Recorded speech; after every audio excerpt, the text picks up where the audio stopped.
We are so close to getting the finale of Xenoblade, and yet we're still getting stuff, which means more opportunities to make videos like this.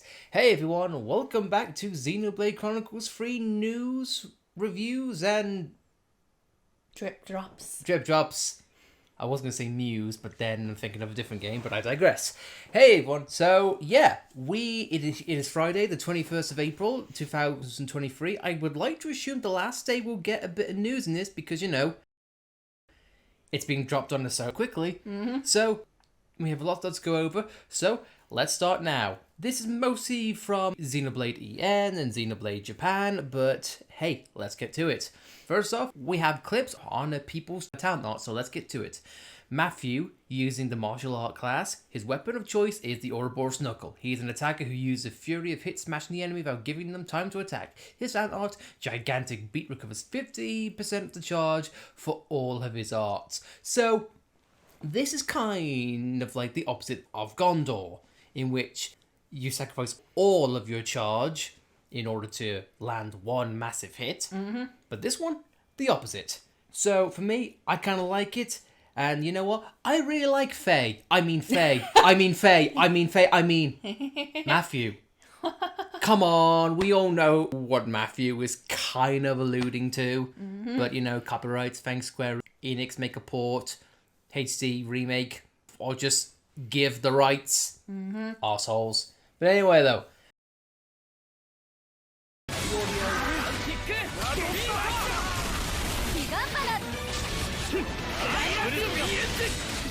And just showing off the nice stuff. Next up is another one, which is A. A class is Monado Fence with the Monado as a weapon.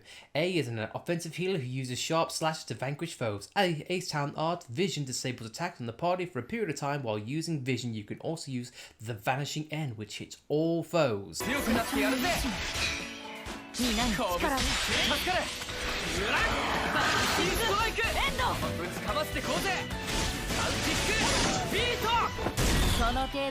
Now, there have been fan speculation of what A is. All I will say is these rings look oddly familiar, don't you think? Yep. And of course, the Vision tag, well, I say Vision tags, but Vision system is back, and yeah, once you have Visions, you're pretty much not going to get hit, pretty much. Also, I like how I say this and look what's trending. Hey ho. So yeah, there's A. And next one is Glimmer. Glimmer class is Shimmering Musician, and she wields the brilliant Heavenly Flame Cane. She is a healer who plays music to aid her allies. Her melodies can produce a number of effects. Her talent art, Roaring Flame Song of Heaven, restores HP to all allies when it hits. For me, I like this, and I don't know what it is, just Flame Cane. It kind of rolls off the tongue and I like it. Yeah. For me, I also would love to see what her weapon / instrument does for the story. Are we going to get a few melodies out of it in cutscenes? Or something like that? I'd love it. Either way though, let's see this Flame Cane in action. Thank you.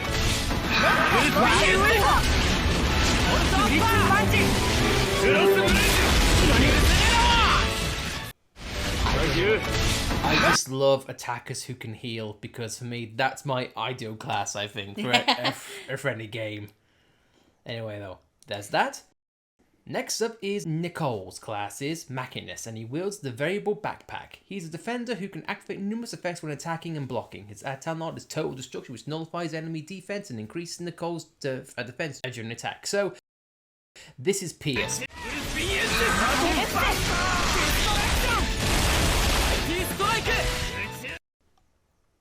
Next up on the list is a new mechanic. Well, I say new.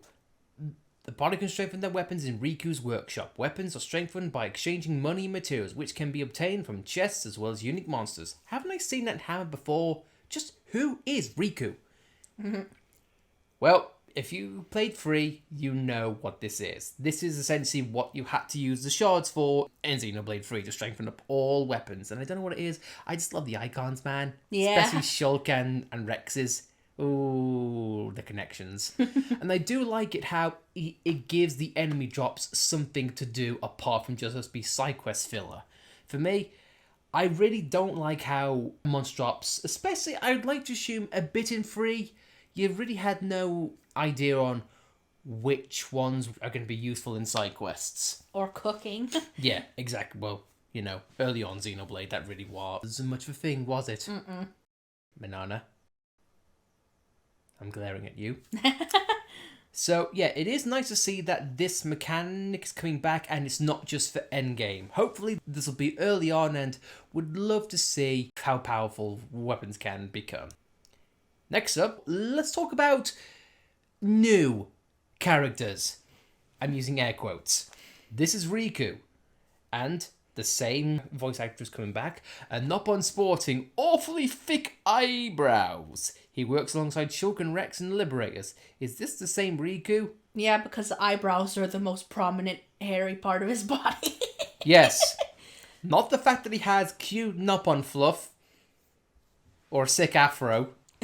No, just like, no. Eyebrows. It's a weird description. Yeah. But I guess because, simply put, they have to have descriptions of all characters. Well, hey. It does beg the question, though. How old is Riku? And plus, what time changes are there? Like, do they get jumped in time or something? Who knows? There are many questions that need to be asked. One of which is in this clip here. Riku excels in mechanics and technology, and even made Shulk's prosthetic arm. There's sure a lot of mystery surrounding this Noppon. Yeah. We do have a clip here, so let us play it here. And once again, if you're not used to the Japanese dub, Riku's voice is still going to surprise you.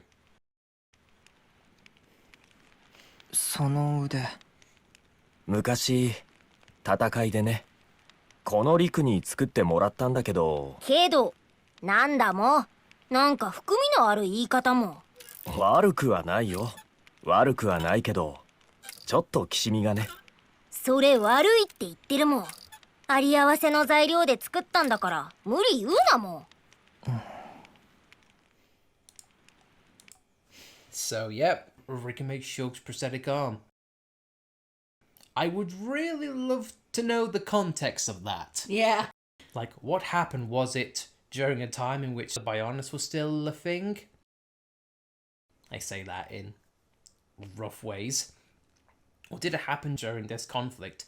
Plus, if the rumours of this guy being actually Shulk's son, why is he part of the Ouroboros, the Mobius system? Who knows? Again, there's many questions. One thing that I'm not going to have to ask is, are locations from previous Xenoblade games coming back? Boy, yes they are.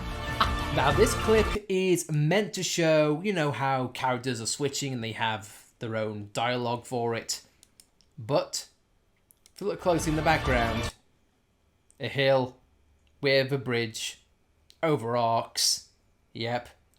This is Guar Plains and the Bionis leg. 先陣を切ろう行きますみんな And also, if you look in the background, there's also the black fog popping up every now and then. So, the lingering effects are still there. Either way, I love that the Bionis leg is coming back. Makes me wonder what other places are coming back. We know from the previous trailer, Prison Island and Tantel, based on the title screen. What others, I wonder? Oh, I can only dream. Next one is a new mechanic that's taking place of Ouroboros, which is Ouroboros powers, which are stronger than normal arts, can be set on the left side and fused with other arts to obtain various additional effects. The effects obtained will vary depending on the combination of Ouroboros power and arts. Say the glowing aura when using them? I believe I do. But let's have a look-see.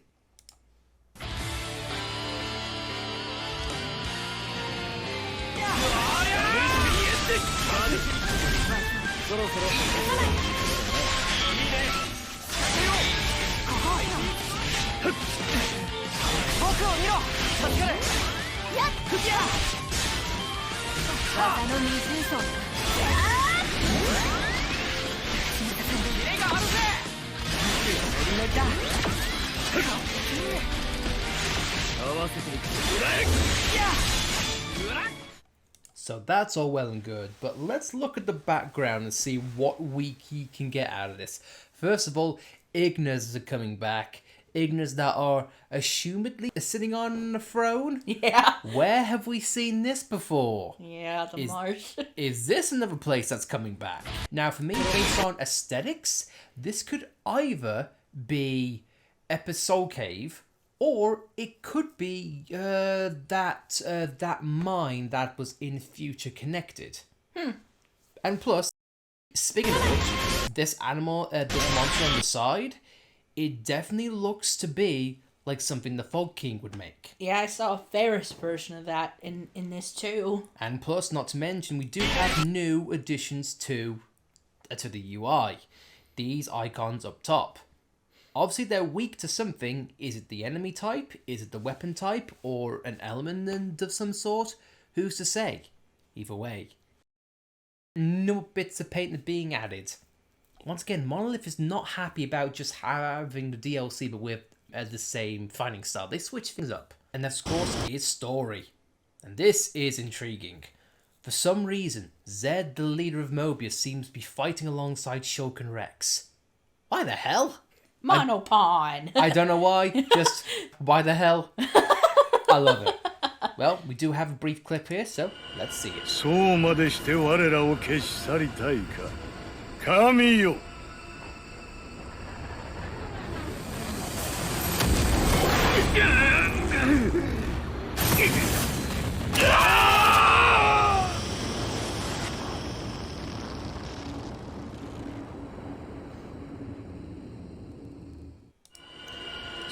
But now, there are some questions I want to ask.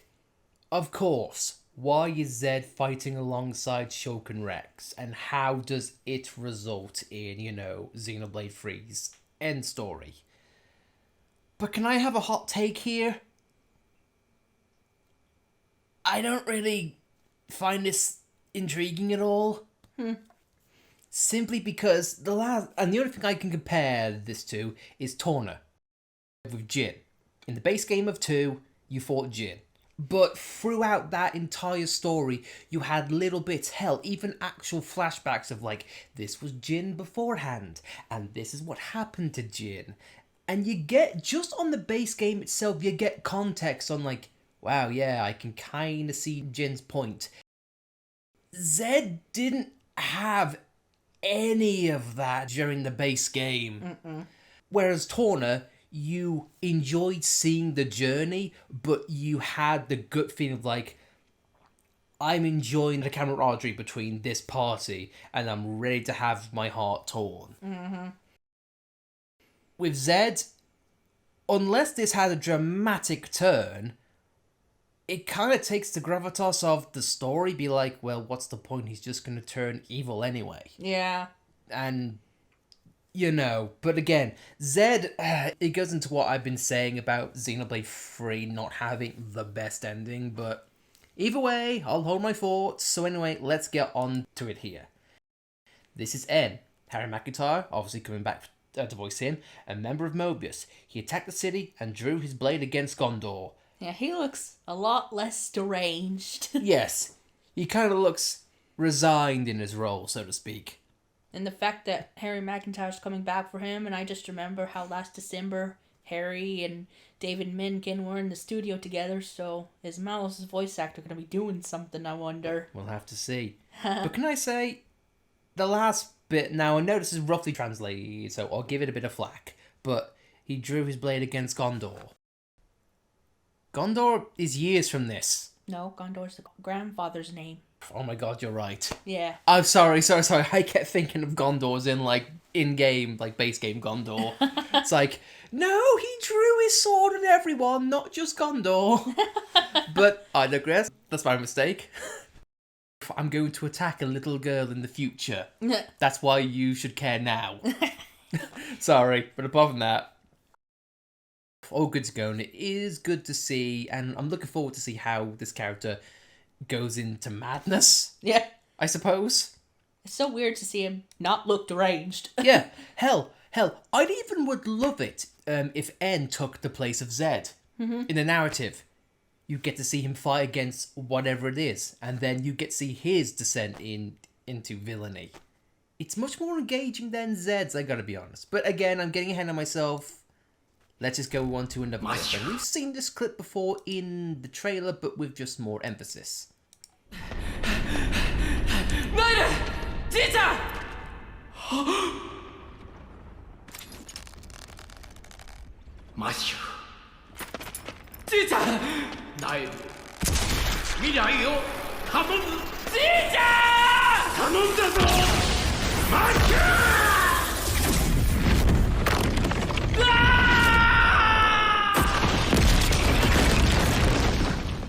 I kind of wish they hadn't shown this, because I would have wanted to get, well, I wouldn't want to say completely surprised, because granddads and fathers usually die in RPGs, but it would have been nice to not be spoiled by this. I mean, to be fair, I look forward to a hell of an explosion. Yeah. That much I know. Okay, next up is a new mechanic to Xenoblade 3, but a mechanic that's coming back from existing Xenoblade games, and I cannot understand why. Enemies you battle throughout the world will be registered to the enemy encyclopedia known as the Xenopedia, or the bestiary for anyone who is classic. Just like the Collectopedia, you can earn bond points by defeating certain amounts of enemies. I'm still looking for a strong foe I've yet to find. So this means, hey, if you want to find an enemy, here's where you find them. And for me, I like that because, especially in the older Xenoblade games, or Xenoblade X, you always think, I need to find this enemy drop, but I just keep forgetting where they are. Well, yeah, I kind of want to talk about Xenoblade X in this regard, but in a little bit, I suppose.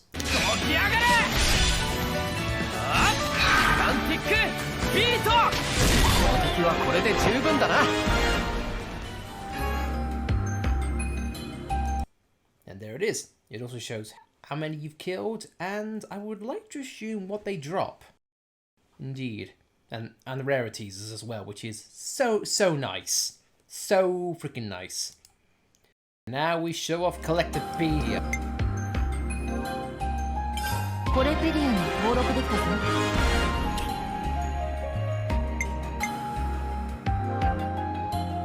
アイテムを登録しといたぜ。 It is very weird how it's not all of them are, hey, get one of each collectible and you're good. Yeah. These require 4, 3, 2. Now I'm going to assume this is based on rarities, because I cannot imagine getting, like, say, a serious enemy in the base game. You had to get 10 of them in order to get it on Collectopedia. That would just kill a man. Yeah. But yeah, it is weird, but the one thing that I'm not seeing, and this is something that I really miss, how the items don't have a description or flavor text on who found them, or why this was named that way. No, it's just something I miss. It's just weird that it's coming back in the DLC of all things. Maybe they would like to have each mechanic get a chance to have a swan song, maybe? No, hard to say. Monolith's weird like that. Next one, of course, is the proper use of bond points. You can strengthen the party through the use of bond points in the bond ability growth menu. Bond points are shared throughout the party, so it's quite difficult to decide who to strengthen and how.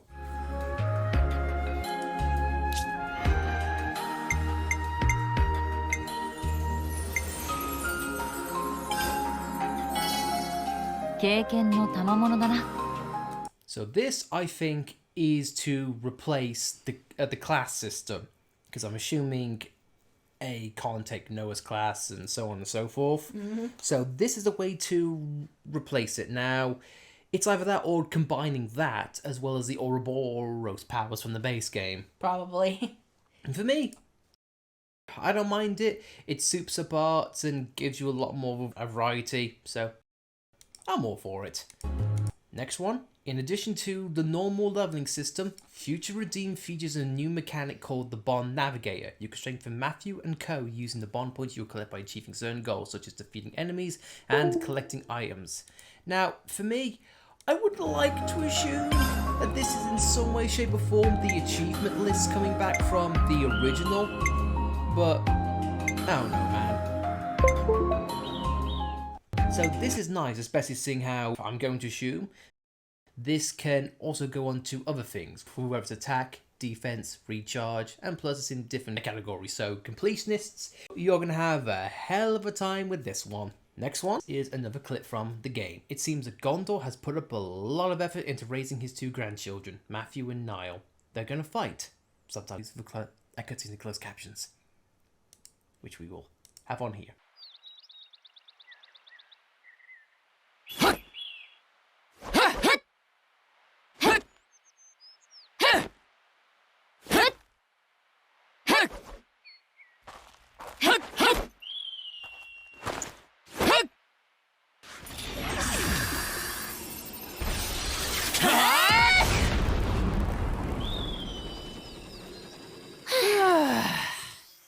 力の集中も申し分ない。二人ともだいぶ様になってきたな。だが実戦は千変万化。そううまくはいかんぞ。来なさい。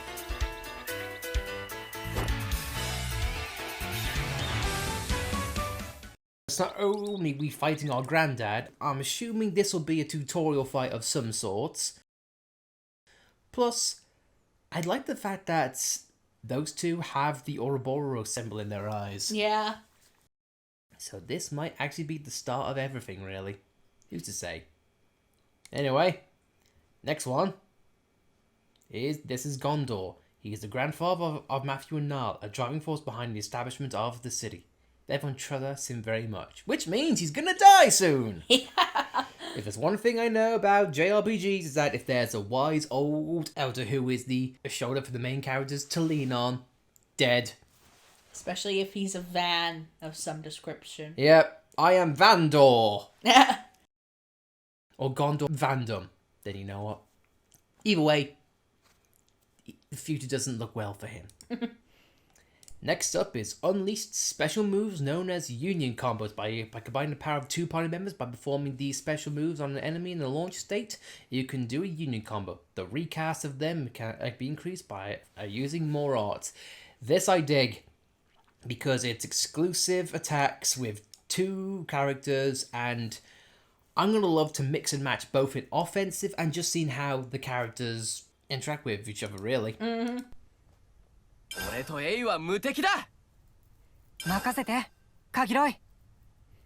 俺とお前なら無敵さ。ストロングアサルト。いつものあれ行くぜ。など与えない。ガツンと決めてやるぜ。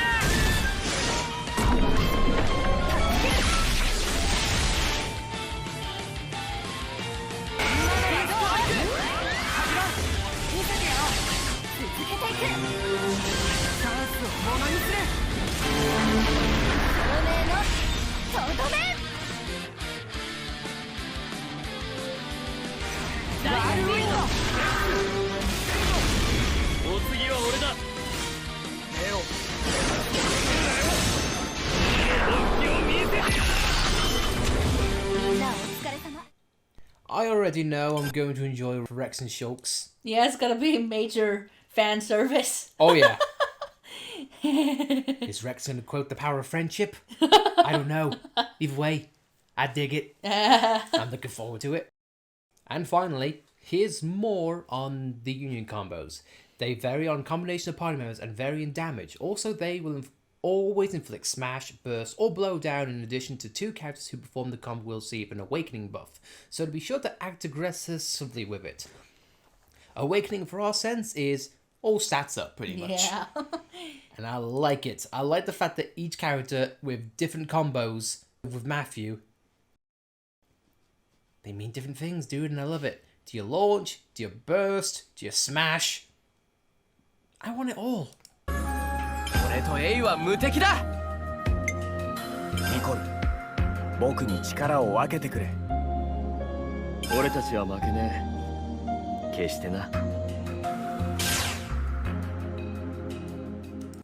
I like how they have different dialogues, and I even heard names being said in that little dialogue piece. Yeah. So who knows what else is going to be brought up? There's so much good stuff and good stuff coming back. the story for me is paramount. I'm looking forward to seeing how that plays out. Yeah. Because I want more context and I want Easter eggs, dude. Yeah. And I want to know what happens from the previous Xenoblade games. Mm-hmm. But I digress, guys. What did you think of all these revelations, unveils, and mechanics being shown off? Love to hear your thoughts as always. Is there anything else you want to add? Well, I've noticed, like, with the Collectopedia, the bestiary, and with the fact that 3 had classes, it just all reeks of X, and it kind of made me think that this could be a testing ground for something related to X in the future, but that could just be me coping. Well, we do know that this is the end of this current version of Xenoblade. Mm-hmm. So it's going to be a whole new, fresh start. Are they going to do something regarding X? For me, I'm not going to put much stock into this next statement, but I feel like past this bit of DLC, whatever Monolith announces next, I feel like that is the tipping point on whether we are going to get something from Xenoblade X or not. Mm-hmm. Because the mainline Xenoblade games are out of the way. X is the only thing that you have yet to... It's unfinished business, let's put it that way. So now I feel like would be the opportune time to work on something regarding X. Sequel, port, who bloody knows. We can only speculate as time goes on. But yeah, I'm looking forward to this game. It's going to be so bittersweet, dude. Mm-hmm. So bittersweet, but hey, we only have a couple of days left before we get our minds blown pretty much. But until then, guys, what did you think about this? Would love to hear your thoughts in the comments below. And as always, if you like this video, then please be sure to like it. And if you want to stay up to date with Xenoblade Chronicles news, whether it's images, screenshots, or anything like this, then please by all means subscribe to see more. And of course, we will be doing a Let's Play on when this thing gets released. Mm-hmm. But until then, I've been Lightning. I'm Alice. And we'll see you guys next time. Thanks for watching. Goodbye.